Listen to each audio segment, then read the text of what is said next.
మీ ఎలాంటి వ్యాపార ప్రకటనలకైనా వెంటనే మా ఛానల్ సంప్రదించండి. ప్రస్తుతం మనతో పాటు ప్రముఖ ఆధ్యాత్మికవేత్త, మంత్రతంత్ర జ్యోతిషులు, ఐకాన్ ఆస్ట్రాలజర్ గట్టుపల్లి సురేష్ బాబు గారు ఉన్నారు. గురువుగారితో మాట్లాడదాం. నమస్కారం గురుగారు. జై శ్రీమన్నారాయణ. సో మార్చి నెల మరి విశేషంగా ధనుసు రాశి వాళ్ళ పరిస్థితి ఈ మాసం ఏ విధంగా ఉండబోతుంది? గ్రహణం తాలూకు ఇంపాక్ట్ వీళ్ళకి ప్లస్ అవుతుందంటారా, మైనస్ అవుతుందంటారా? ఉగాది రోజు ఏం చేసుకుంటే మంచి ఫలితాలు ఉంటాయి వీళ్ళు? ఖచ్చితంగా ధనుసు రాశి వారికి 2026 సంవత్సరం ఆరంభం నుంచి కూడా కొన్ని రకాల కష్టాలు, నిష్టాలు, ఇష్టోరాలు, అన్ని రకాలుగా ఎప్పుడో చేసినటువంటి కర్మలు, పాపాలు, తెలియనటువంటి ధర్మాలు, నష్టాలు అన్నీ కూడా సమకూడి ఏకదాటిగా ఒకేసారి చుట్టుకుంటుంటే ఎలా ఉంటుంది? మీకు కట్లపాము అని ఉంటుంది ఒకటి, అది మనకి చుట్టుకుంటుంది. పాము కరవదు, అది గట్టిగా ప్రాణం పోయేలా చుట్టుకుంటుంది అనమాట. అదేవిధంగా ఏకధాటిగా అన్నీ ఒకేసారి సమస్యలు వస్తే ఎలా ఉంటుందో ఈ సంవత్సరం ఆరంభం నుంచి కూడా అలానే ఉంది. ఒక్కోసారి అనిపిస్తుంది, అసలు వీళ్ళేనా ఇలాంటివి కూడా చేస్తారా అని అనిపిస్తుంది అనమాట. అంటే అలాంటి దాంట్లో ఉన్నారనమాట. అలాంటి పరిస్థితిలో ఉన్నటువంటి ధనుసు రాశి వారికి కొంతమేర పర్వాలేదు అనిపించే విధంగా ఉంటుంది. ఏది మనకి మార్చి మాసం. ఈ మార్చి మాసం అనగానే ఎప్పుడెప్పుడు చేసినటువంటి అన్ని గుర్తు రావడం, అవన్నీ కూడా తలుచుకోవడం, మనం ఎలా ఉంది పరిస్థితి ఏంటో తలుచుకునే దానికి కొన్ని విషయాల్లో వెనక్కి తగ్గడం జరుగుతూ ఉంది. దాని తగ్గట్టుగా ఇప్పుడు ఏర్పడేటువంటి గ్రహణం ఈ మార్చి 3వ తారీఖున సింహరాశిలో ఏర్పడేటువంటి చంద్రగ్రహణం, సంపూర్ణ చంద్రగ్రహణం ఏదైతే ఉందో, ఈ చంద్రగ్రహణానికి సంబంధించినటువంటి ఇన్ఫాక్ట్ దాని మీద ఏదైతే ఉందో ఆ ఒక గ్రహణ ఛాయలు అనేది ఈ యొక్క ధనుస్సు రాశి వారి మీద ఎంతవరకు ఉంటుందంటే కనుక ఖచ్చితంగా ఉంటుందని చెప్పొచ్చు. దీనివలన వీరికి వచ్చేటువంటి పేరుకి కావచ్చు, ప్రఖ్యాతకు కావచ్చు, వీరికి ఉన్నటువంటి విధానానికి కావచ్చు, ఇప్పుడిప్పుడే అయ్యేటువంటి పద్ధతికి కావచ్చు, ఇవన్నీ కూడా ఇన్ఫ్యాక్ట్ వీటి మీద ఏంటంటే కొంతమేర కనిపించబోతుంది ఈ గ్రహణ సంబంధించి. ఇది ఎన్ని రోజులు ఉండబోతుంది అంటే కనుక ఖచ్చితంగా పౌర్ణమి నుంచి అమావాస్య లోపు అయితే ఈ యొక్క ఇబ్బందులు అయితే కలుగుతాయని చెప్పొచ్చు. దాంట్లో ముఖ్యంగా ఈ యొక్క వీరికైతే కనుక ఆరోగ్య సంబంధిత విషయాలు, ఆర్థిక సంబంధిత విషయాలు, ఎక్కడి నుంచో మనం ఏది మాట్లాడకపోయినా మన మీద వచ్చేటువంటి నిందలు, ఇవన్నీ కూడా కనపడుతున్నాయి. ఎప్పుడో మార్చిపోయినటువంటి గాయం, పాతగా ఎప్పుడు మార్చిపోయినటువంటి గాయాలన్నీ కూడా ఇప్పుడు బయటపడేటువంటి దానికైతే కనపడుతూ ఉంది.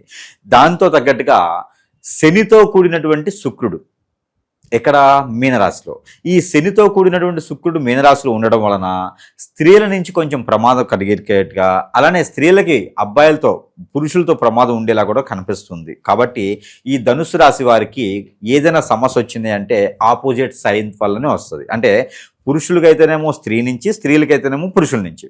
వీళ్ళ నుంచే కొంచెం స్ట్రెస్ అవ్వటం, తినకపోవటము, బయట వరకు రోడ్డు మీద పట్టము, పొరుగు ప్రఖ్యాత పోవటం లాంటివి కనపడుతూ ఉన్నాయి. ఇది మాత్రము వీరు ఎక్కువగా భయపడే అవసరం ఉండదు. ఇది ఎప్పటి వరకు అంటే పౌర్ణమి నుంచి అమావాస్య లోపు మాత్రమే ఇది ఉంటుంది.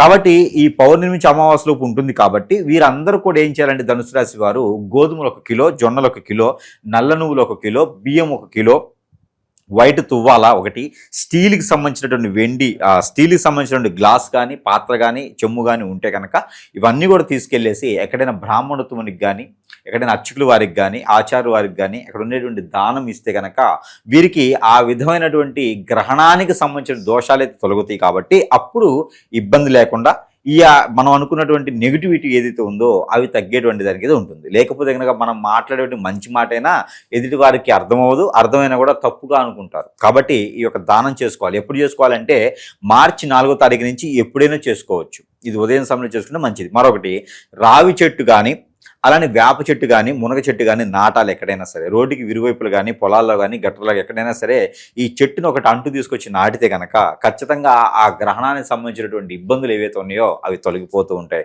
మరొకటి, యుగాది ఏదైతే ఉందో యుగాది వస్తుంది. ఈ యుగాది సందర్భంగా ఈ యొక్క ధనుసు రాశి వారు కనుక దానిమ్మ పళ్ళు అని ఉంటాయి, వాటితో శివాలయములు అభిషేకం చేసిన, బత్తాయి పళ్ళుతో బత్తాయి రసంతో అభిషేకం చేసిన, అలానే మనకి గ్రేప్స్ ఉంటాయి, ద్రాక్ష పళ్ళు, దాంతో అభిషేకం చేస్తే కూడా వీరికి ఆర్థికంగాను, ఆరోగ్యపరంగాను ఏవైనా పనులు ముందుకు వెళ్ళాలంటే కూడా వాటి ప్రకారం కూడా ముందుకు వెళ్తాయి. కాబట్టి ఈ 3 మిశ్రమంతో అభిషేకం చేసుకుంటే చాలా మంచిది. ఇక ఎవరికైనా సరే ఆరోగ్యం సహకరించట్లేదు, జీవితంలో ఏది చేసినా ముందుకు వెళ్ళట్లేదు అంటే కనుక శివాలయంలో సాయం సంధి వాళ్ళు అభిషేకం చేసేటువంటి శివాలయాలు అంటే చాలా మంచిది. లేదంటే కనుక ఏదైనా ఒక సోమవారం రోజున కొబ్బరి కాయలో కాకుండా కొబ్బరి బోండాలు తీసుకుని వెళ్ళేసి 7 బోండాల్లో వచ్చేటువంటి నీటిని, అంటే మామూలుగా మన శాస్త్ర ప్రకారం ఏం చెప్తారంటే ఎవరికైనా ఆరోగ్యం బాగలేదంటే 7 బావిల నీళ్లతో స్నానం చేయండి అని చెప్తారు. అది మనకి ఇప్పుడు బావిలు లేవు, స్నానాలు అట్లా చేయట్లేదు. కాబట్టి అలానే స్వామివారికి 7 కొబ్బరి బోండాలు తీసుకొని వెళ్ళి ఆ 7 కొబ్బరి బోండాలు నీటితో స్నానం చేపించగలిగితే కనుక ఖచ్చితంగా మంచి జరుగుతుంది. మనలో ఉన్నటువంటి నెగిటివిటీ, చెడు తత్వం అన్నీ కూడా పోతుంది. కాబట్టి ఇలాంటి పరిహారాలు చేసుకుంటే అదృష్టం అనేది వస్తుంది. కాబట్టి యుగాదికి చేయాల్సినటువంటి పరిహారాలు అది. మరొకటి ఏంటంటే కనుక జీవితంలో ముందుకు వెళ్ళాలనే ఒకటి సంకల్పం, ఒక ఆలోచన మొదలవుతుంది. మళ్ళీ జీవితంలో వెనక నుంచి వచ్చినటువంటి పరిస్థితి ఏదైతే ఉందో అది వెళ్ళకూడదు, ఆ వైపు చూడకూడదు అనేటువంటి నినాదం ఉన్నటువంటి వారు ఎవరైతే ఉన్నారో ఈ రాశిలో వారికి ఖచ్చితంగా ముందుకు వెళ్ళేటువంటిది అయితే ఉంటుంది.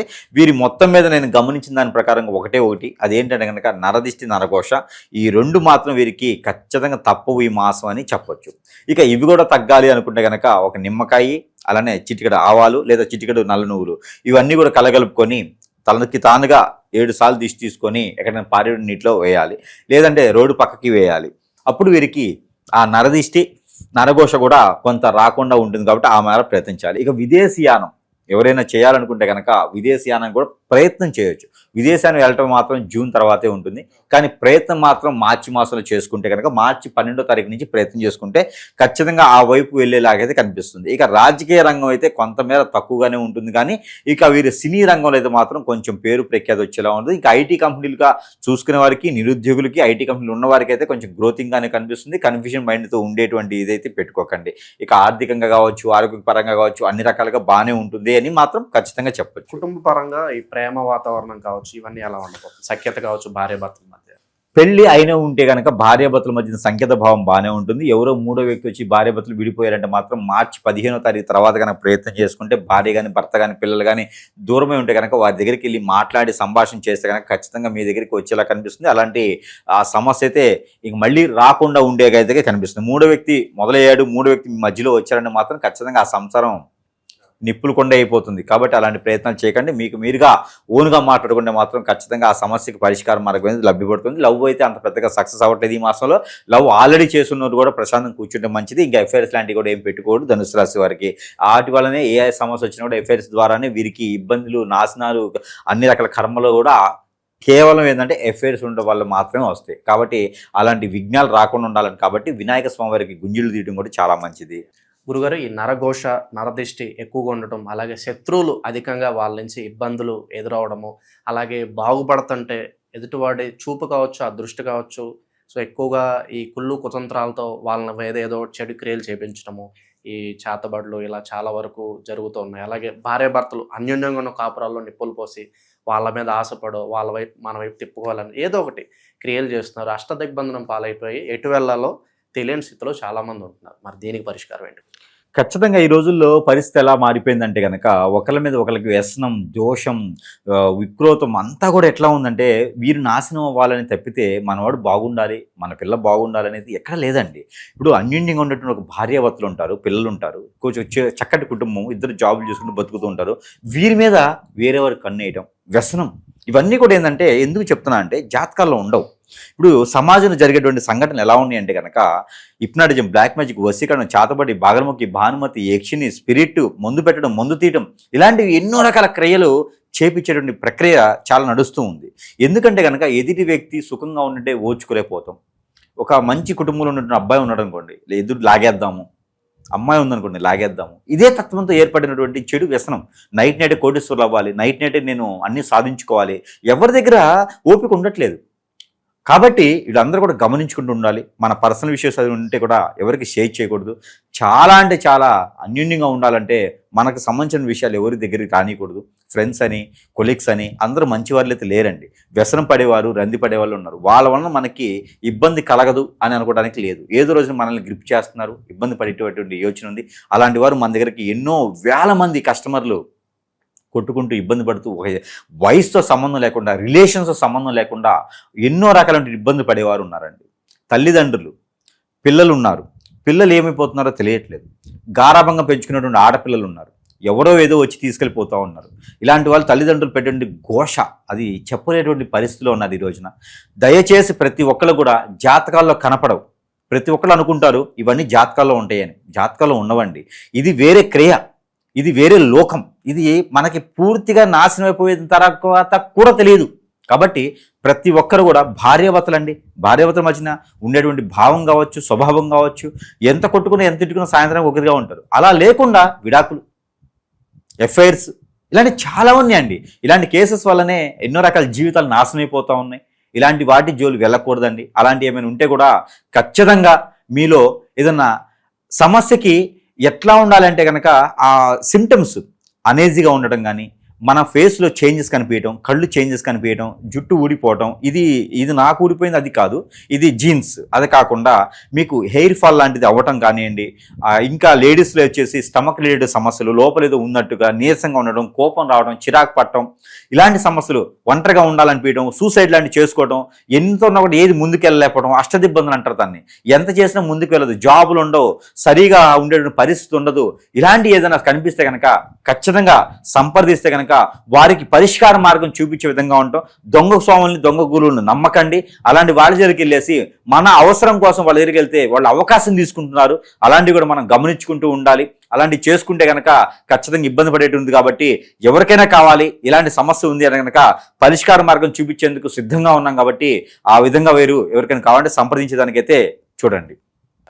ఇక ఎటువంటి పరిహారాలు చేసుకోవడం ద్వారా ఈ మాసం వీళ్ళకి బాగా కలిసి వస్తుంది? ఇక ఓవరాల్గా వచ్చేసి సుబ్రహ్మణ్య స్వామికి పరిహారం చేసుకోవచ్చు, వినాయక స్వామి వారికి గుంజుళ్ళు తీయొచ్చు, వినాయక స్వామి వారికి అర్చన, అభిషేకం, హోమం చేయించుకోవచ్చు, లక్ష్మీ గణపతి హోమం చేయించుకుంటే చాలా మంచిది. వీరికి అవకాశం ఉంటే మార్చి మాసంలో శ్రీ లక్ష్మీ గణపతి హోమం కానీ లేదా సత్యనారాయణ స్వామి వారి వ్రతం కానీ నోచుకోవాలి. చాలా మంచి జరుగుతుంది వీరికి. ఇక వీరికి అన్ని రకాల సమస్యలు పరిష్కారం అవ్వాలనుకుంటే ఈ రెండు పరిష్కారాలు చేసుకుంటూ, అలానే అటుకులు, బెల్లము నైవేద్యం, అటుకులు, బెల్లం, పుట్నాల పప్పు, ఈ మూడు కూడా కలగలిపేసి స్వామివారికి నైవేద్యం పెట్టవచ్చు. సాయిబాబా గారికి కానీ ఇస్కాన్ టెంపుల్లో కానీ నైవేద్యం పెడితే కూడా వీరికి అన్ని రకాల సానుకూల పడే వాతావరణం, ఆదాయ వనరులు కూడా పెరిగేటువంటి యోచన, అలానే గ్రహరీత్యా దోషాలను కూడా తొలగిపోతాయి. ఇక పెళ్లి చేసుకోవాలనుకున్న వారికి అయితే ఆరోగ్యం బాగానే ఉంటుంది. కాబట్టి ప్రయత్నం అయితే ఖచ్చితంగా చేసుకుంటే చాలా మంచి జరుగుతుంది.